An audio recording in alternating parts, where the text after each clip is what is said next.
Bienvenidos a Cáncer Podcast. Hablemos de cáncer. Soy Diego Díaz, oncólogo médico.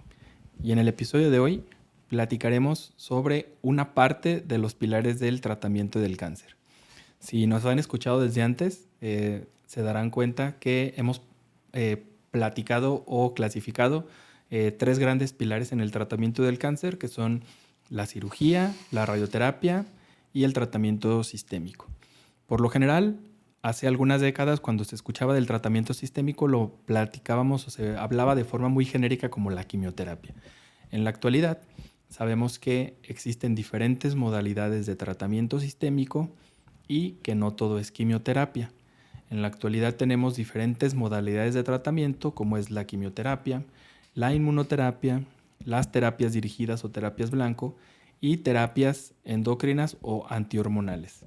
Y para platicarles algunas de las diferencias principales y de forma muy sencilla, cada uno de estos tratamientos tiene un mecanismo de actuar diferente, y por mencionarles así de forma muy breve y general, la quimioterapia por lo general son medicamentos que utilizamos para atacar y destruir células cancerosas o cancerígenas. Este tratamiento no suele ser selectivo, lo que significa que también puede afectar a algunas células sanas, que esto se traduce en algunos efectos secundarios de los tratamientos o del tratamiento de la quimio, como puede ser la caída del cabello, la náusea, fatiga, entre otras. Estos tratamientos de quimioterapia son útiles en múltiples tipos de cáncer, por mencionar algunos: cáncer de mama, cáncer de pulmón, cáncer de colon, cáncer de próstata. Y por lo general, cuando hablamos del tratamiento de quimioterapia, lo administramos en ciclos, que a un ciclo es como una aplicación. Esto es muy variable, hay ciclos que son de forma semanal, quincenal, trisemanal o incluso cada 4 semanas, y esa es de una forma muy general. La inmunoterapia, por lo general, ayuda a nuestro propio sistema inmunológico a que nuestro propio cuerpo reconozca y ataque a esas células malignas. Este tipo de terapia no mata directamente al cáncer, sino que refuerza las propias defensas de cada individuo para que éste tenga el efecto y que las destruya. Por lo tanto, no va a ocasionar efectos similares o efectos como los que vemos en una quimioterapia convencional. Con este podemos ver sobre todo cansancio, fatiga, cansancio, fatiga, algunos problemas de inflamación, que es lo que platicábamos en el episodio previo. Y de las inmunoterapias hay una historia desde hace ya varias décadas. Ahorita les puedo contar un poco más, pero eso es como de forma general la diferencia con las otras terapias. En relación a las terapias blanco o terapias dirigidas, aquí utilizamos medicamentos que están diseñados para atacar características específicas de las células de cada tipo o de algunos tipos de cáncer, que pueden ser proteínas o genes anormales. Estos tratamientos por lo general son más precisos que tratamientos generales o genéricos como la quimioterapia para algunos tipos de tumores. Y una ventaja de estas terapias dirigidas es que en muchas ocasiones pueden ocasionar efectos adversos de una menor incidencia o gravedad que los que vemos con otros tratamientos como la quimioterapia. Cabe destacar que estas terapias dirigidas, al ser tan específicas, pues solo funcionan en algunos tipos de cáncer. Y por último, la terapia endocrina o la terapia antihormonal. Esta se usa principalmente en cánceres que su crecimiento depende de hormonas. Los ejemplos más comunes pues es cáncer de mama y cáncer de próstata. Este tipo de terapia lo que hace es bloquear la producción o el efecto de las hormonas que están produciendo, que les están dando como este alimento para que el cáncer se esté produciendo. Con estos tratamientos, por lo general, los efectos que vemos son por el bloqueo de estas hormonas, como cambios hormonales, bochornos, cambios en el estado de ánimo, por mencionar algunos. Y platicando un poco de esta evolución histórica del tratamiento sistémico y por qué es que pues genéricamente siempre se clasificó como que todo lo que usamos es quimio, o sea que si vas con el oncólogo médico lo que te va a dar es quimio. Esto es porque pues si nos remontamos a la historia, el primer tratamiento sistémico que existió o que se descubrió pues fue la quimioterapia. Y esto se remonta hacia más o menos los tiempos de la Segunda Guerra Mundial. donde algunos tratamientos que se conocían como mostazas nitrogenadas se utilizaron o se vio que podían tener cierto efecto en un tipo de linfomas conocidos como no-Hodgkin, que hemos hablado de ellos en otros episodios. Esto fue más o menos en el año de 1942. Posteriormente surgieron nuevos medicamentos que se fueron evaluando en tipos de cánceres ya sea sólidos o hematológicos, como otro grupo de medicamentos que conocemos como antifolatos, que se vio que funcionaban en un tipo de leucemia conocida como leucemia linfoblástica aguda. Esto fue para el año de 1948. Por primera vez, en el año de 1955, el Instituto Nacional del Cáncer de Estados Unidos comienza con un programa nacional de quimioterapia. Y entre algunos otros datos importantes de la evolución de la quimioterapia, pues tenemos uno de los medicamentos o la primera aprobación por la FDA, que es la Agencia Reguladora de Medicamentos en Estados Unidos, que fue en el año de 1959, un medicamento que conocemos como ciclofosfamida, que en la actualidad lo utilizamos para cánceres como mama, algunos tipos de sarcomas. En el año de 1965 se ve que hay esquemas de quimioterapia combinados, los cuales logran que una respuesta duradera se pueda mantener en niños que tenían este tipo de leucemia linfoblástica aguda. Y alrededor de 5 años después, para el año de 1970, algunos investigadores también corroboran esta información o continúan tratando algunos tipos de linfomas, incluso llegando a la curación de los mismos con esquemas de quimioterapias combinadas. En el caso de los tumores sólidos, uno de los primeros medicamentos que se observó que podía tener un efecto en el tratamiento y en la curación de algunos tipos de cáncer fue el metrotexato, que actualmente no solamente lo usamos en oncología, pero para el año de 1958 se descubrió que podía curar, sí, como lo escucharon, podía curar un tumor que se llama coriocarcinoma. Y en el año o unos años después, en 1972, en otro tipo de tumor que conocemos como osteosarcoma, que es un tumor maligno en los huesos, se observó que después de la cirugía, si se daba un esquema de quimioterapia posterior al mismo, se podían mejorar las tasas de curación. Y a esto en la actualidad lo conocemos como un esquema adyuvante. Ya para 1975, esquemas combinados de quimioterapia se vieron que tenían efecto también en este escenario adyuvante en pacientes con cáncer de mama que se llevaban a una cirugía. Se daba este esquema posterior al mismo y se veía que este pronóstico podía mejorar en las pacientes con cáncer de mama. Para el año de 1978 tenemos otra aprobación de la FDA, que es del cisplatino, que es una de las drogas más efectivas en la actualidad y que lo podemos utilizar en diferentes tipos de cáncer. Esta aprobación fue para cáncer de ovario, pero en la actualidad lo podemos utilizar para cáncer de pulmón, para cáncer de mama, para este tipo de sarcoma que mencionaba que es el osteosarcoma y para otros. Y para el año del 92, otra de las drogas que también usamos con mucha frecuencia y que es de las más efectivas de los tratamientos de quimioterapia, se aprueba, que es el docetaxel, esto para el año de 1992, que se catalogó incluso como una de las drogas o de las aprobaciones más taquilleras en la historia de la oncología. Y todo esto pasó pues hasta antes del año 2000. A partir de esto, el desarrollo que vimos en medicamentos continuaba siendo, sí, con algunos medicamentos de quimioterapia, pero también comenzó la época de las etapas o de las terapias dirigidas. Y esto de las terapias dirigidas que platicábamos, que es que la terapia ataca a características específicas de diversos tipos o de un tumor, por primera vez lo vimos con un medicamento que se llama rituximab, que es un medicamento que se administra de forma intravenosa y que se vio por primera vez su utilidad en un tipo de cáncer hematológico que se llaman linfomas de células B.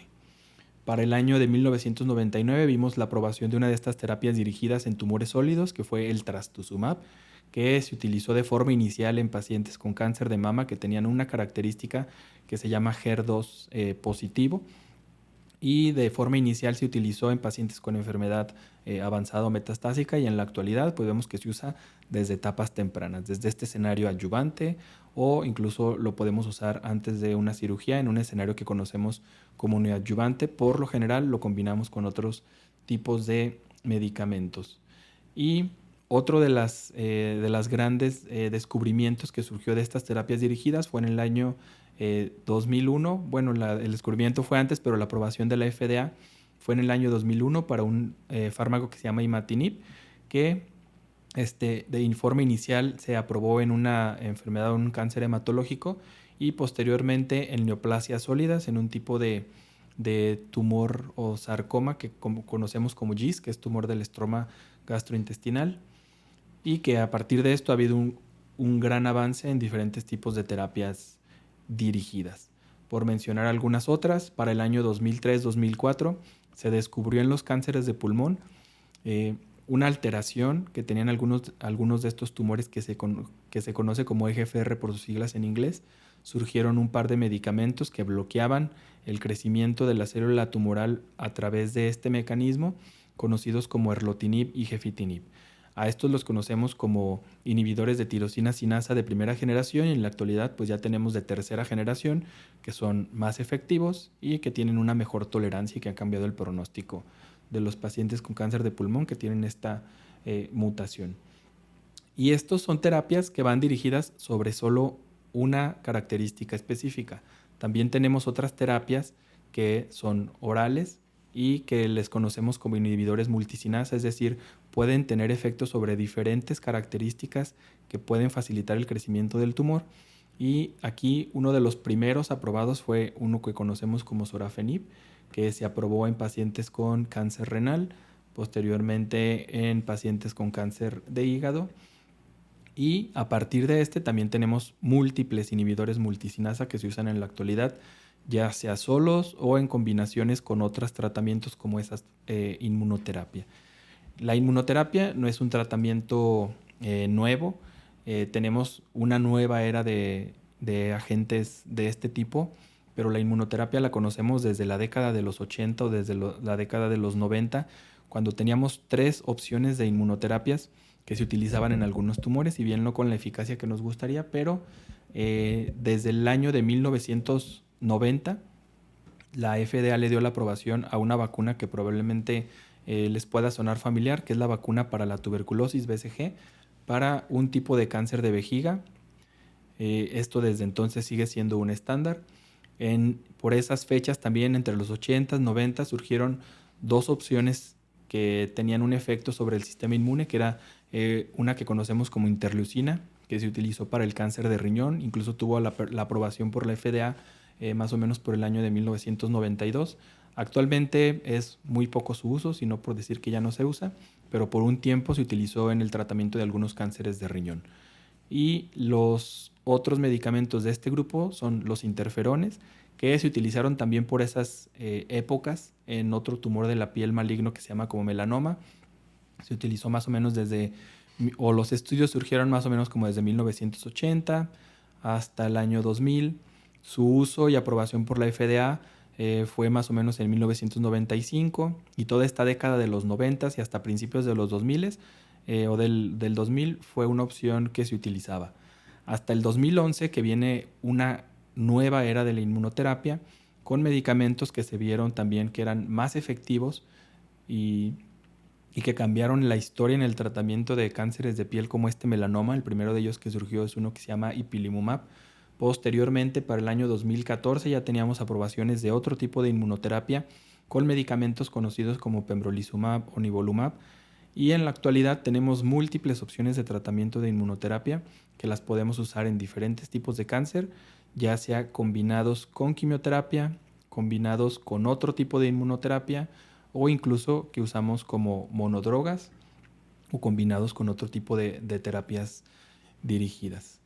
Pero como pueden escuchar, hay múltiples opciones en la actualidad de tratamiento sistémico. Por eso es que por lo general tratamos de ya no hablar de forma genérica a todo decirle quimioterapia, sino que hablarle a cada uno de estos grupos de una forma un poco más específica, porque esto también puede tener un impacto en las personas que acuden con nosotros o con sus médicos oncólogos, en el sentido de que pues siempre que vas con el oncólogo médico, tu idea es que vas a recibir quimio, y pues pueden darse cuenta que esto no es así, O sea, no todos los tratamientos que utilizamos son quimioterapia. Sí sigue siendo un tratamiento que usamos con mucha frecuencia y que es un tratamiento efectivo en muchos tipos de cáncer, pero que de acuerdo al conocimiento y al descubrimiento de diferentes características de diferentes tipos de cáncer, cada vez tenemos opciones más especializadas, más específicas y más efectivas. Obviamente, no solo la quimioterapia y las terapias sistémicas han avanzado en estos términos, sino que también tenemos alrededor de todo esto terapias de soporte que ayudan a que los efectos secundarios que se pueden ocasionar por cualquiera de estos tratamientos cada vez sean más llevaderos o que se puedan presentar en incidencias menores.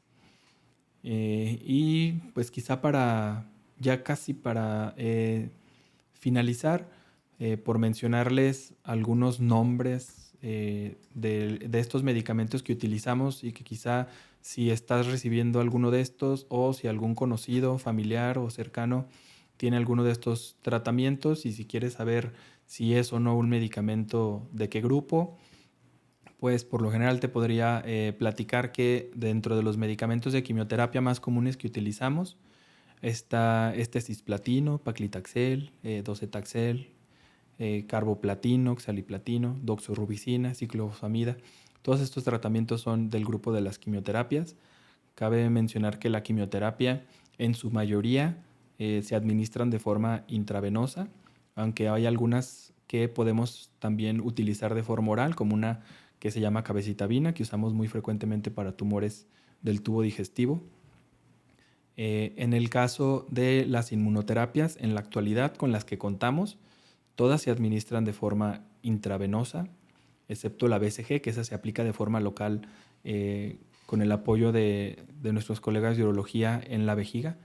El resto las aplicamos en la actualidad de forma intravenosa, porque aquí pueden escuchar muchas veces en la calle que les están dando inmunoterapia tomada o que les están dando inmunoterapia en otro tipo de administración, pues en la actualidad no es así.